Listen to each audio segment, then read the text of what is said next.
Masaya ngang isinelebrate ng pamilya Soto ang kanyang ika-77th birthday sa kanilang bahay. Kumpleto naman nga ang mga anak ni Tito Sen dito.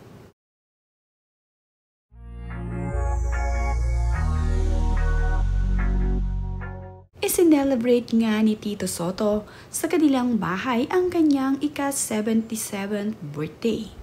Kasabay naman niyang nag-birthday ang kanyang apo na si Mano. Maraming ang birthday cake ang nandirito na para kay Tito Sen at para dito sa kanyang apo na si Mano.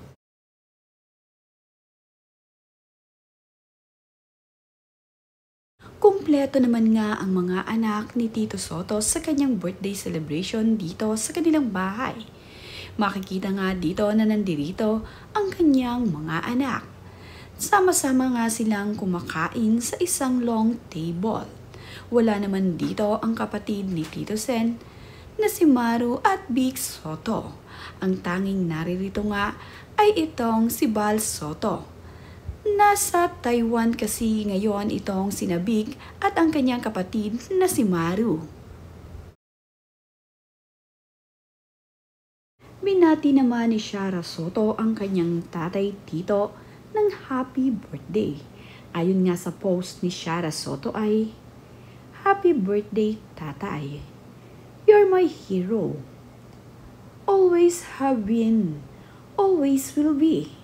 Thank you for your love, your strength, and everything you do.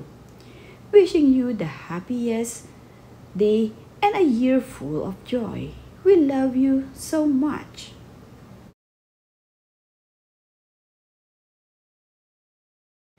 Ang anak naman ni Tito Sen na si Gian Soto ay mayroon ding napaka-sweet na mensahe para sa kanyang daddy.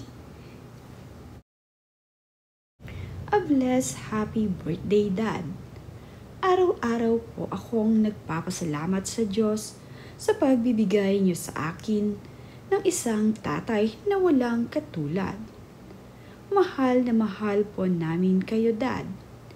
May God continue to bless you with good health, long life, and use you mightily for His kingdom.